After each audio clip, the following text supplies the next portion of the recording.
मूंछों में तनी हुई बगावत, आंखों में सुलगता हुआ गुस्सा और दिल में जगी हुई ज्वाला, जिसने पूरे सिस्टम की नींव को हिला डाला, जिसे संघर्षों ने है पाला।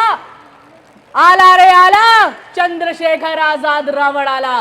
चंद्रशेखर आजाद रावण वो शख्सियत है, ये सिर्फ नाम नहीं है, ये करोड़ों युवाओं के सर का ताज है।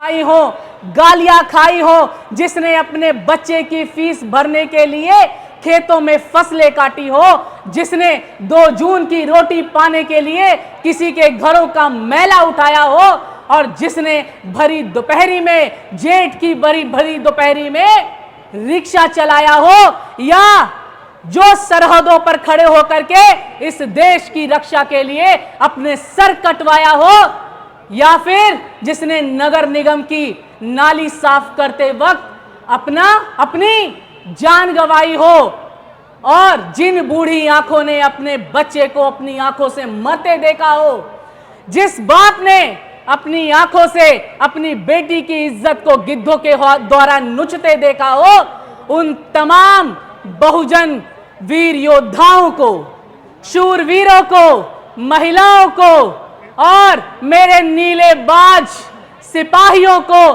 साथियों को मैं बहुजन भारत की बेटी कामना जगन्नाथ इस लखीमपुर खीरी की धरती से महान सम्राट अशोक की जयंती पर आपकी वीरता का, आपकी साहस का, आपके शौर्य का 100 बार नमन करती हूं, सलाम करती हूं। और इस महासंकल्पित रैली में बहुजनों का राजकाज और बहुजनों का सत्ता लाने का संकल्प लेती हूं, और आप सभी से ये कहना चाहती हूं, आप समस्त शूरवीरों से कहना चाहती हूं कि वो मंजर भी देखेंगे जश्न जीत का, वो मंजर भी देखेंगे जश्न जीत का, जिन्होंने कभी हमें नीचे गिराने के ख्वाब सजाए थे, और हमारे कदमों की आहट से कांप रहे हैं वो लोग, हमारे कदमों की आहट से कांप रहे हैं वो लोग, जिन्होंने कभी हमें मिटाने के इरादे से आए थे, मिटाने के इरादे से आए थे। और मैं आप सभी बहुजन समाज से, गरीब गुरबा समाज से, शोषित पीड़ित कुपोषित वंचित समाज से, आज इस लखीमपुर खीरी की धरती से कहना चाहती हूं कि सौगंध हमें हमारे बहुजन समाज की, सौगंध हमें हमारे बहुजन समाज की 2027 में तस्वीर बदल देंगे हर एक गांव की, हर एक गांव की।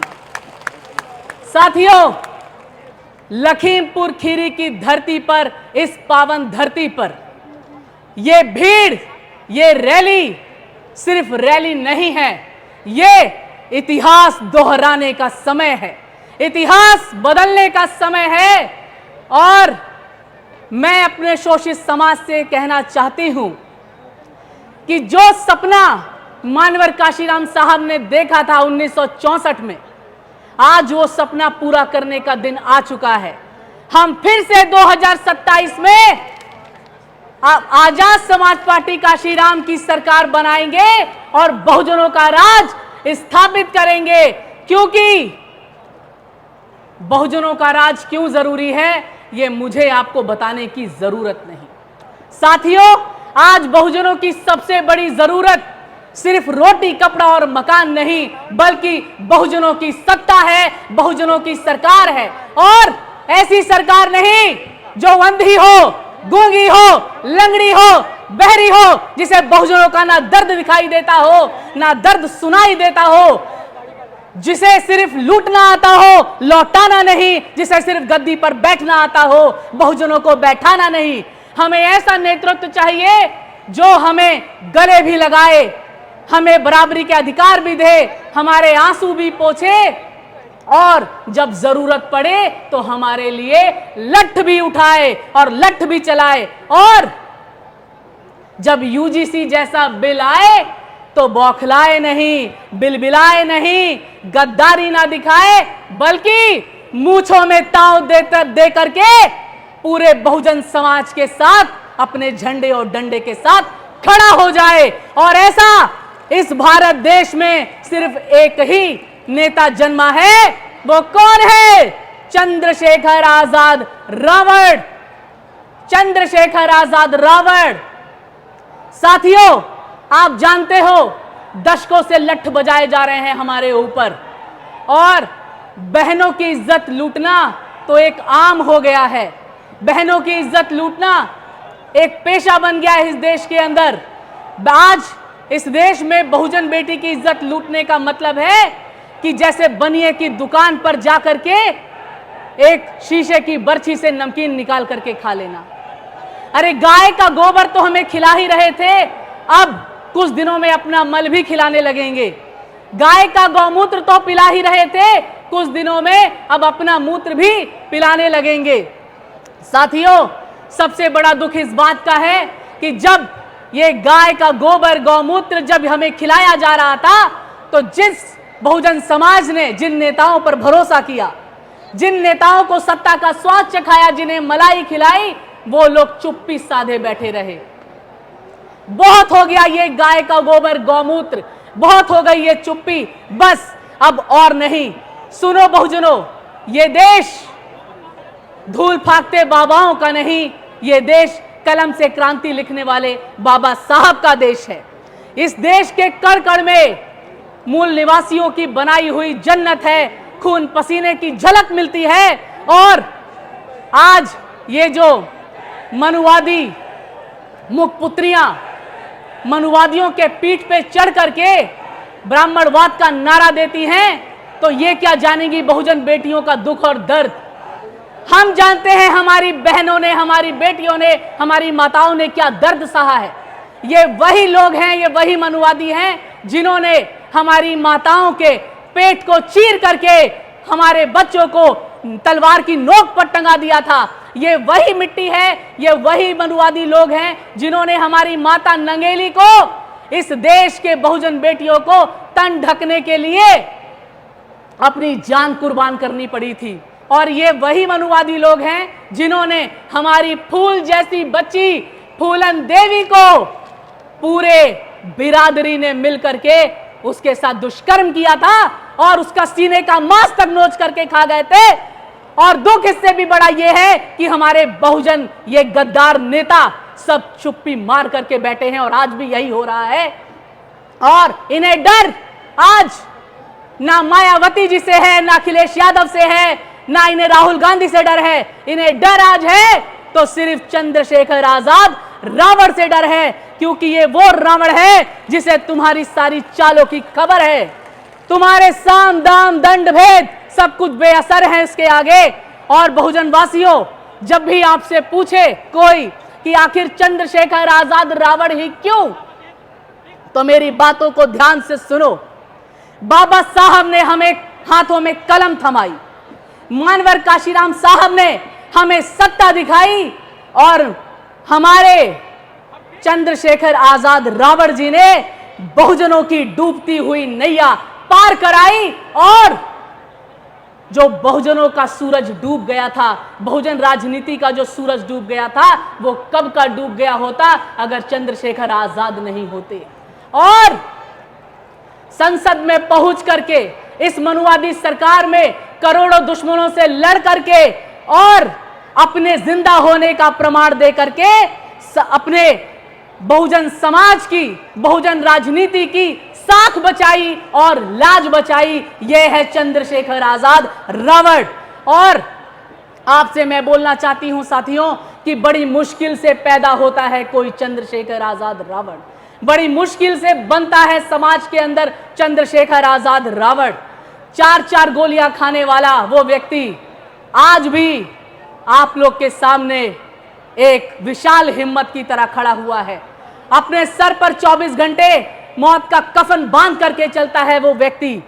मूंछों में तनी हुई बगावत, आंखों में सुलगता हुआ गुस्सा और दिल में जगी हुई ज्वाला, जिसने पूरे सिस्टम की नींव को हिला डाला, जिसे संघर्षों ने है पाला। आला रे आला, चंद्रशेखर आजाद रावण आला।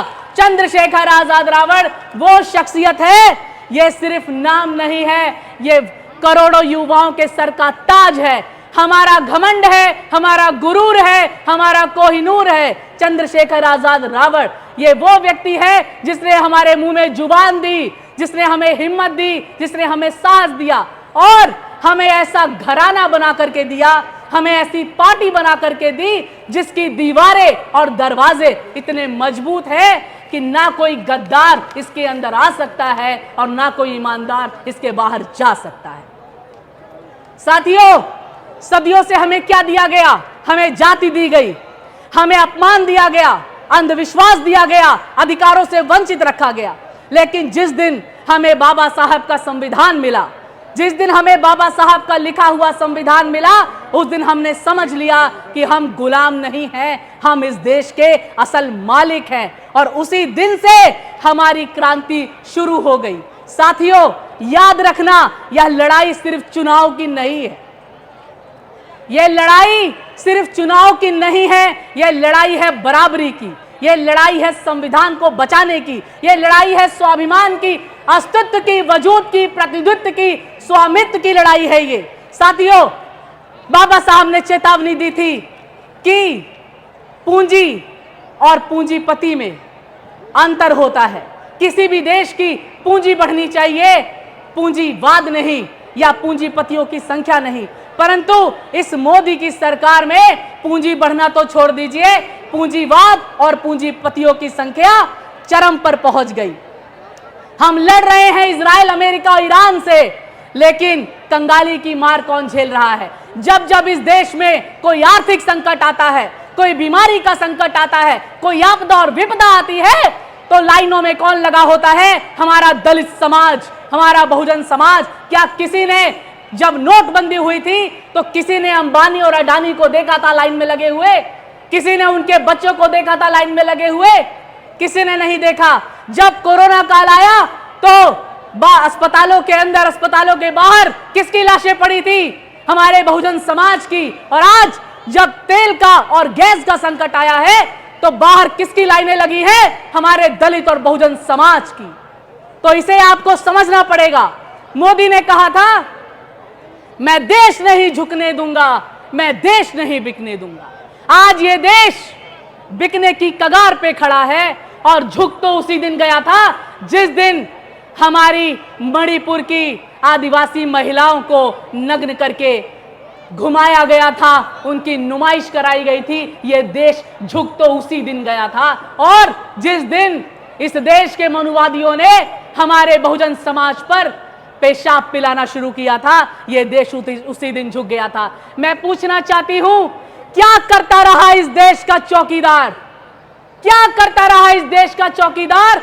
लुटती रही भारत, लुटती रही इज्जत देश की, लुटती रही अस्मत भारत माता की। वो करता रहा कारोबार, सिसक सिसक कर रो रही थी मानवता और कराती रही इंसानियत, मगर मनुवादी पिलाता रहा पेशाब बार बार। मैं कामना जगन्नाथ पूछना चाहती हूं, जब हो रहा था बहुजन लोगों पे अत्याचार तो कहां था 56 इंच का सीना?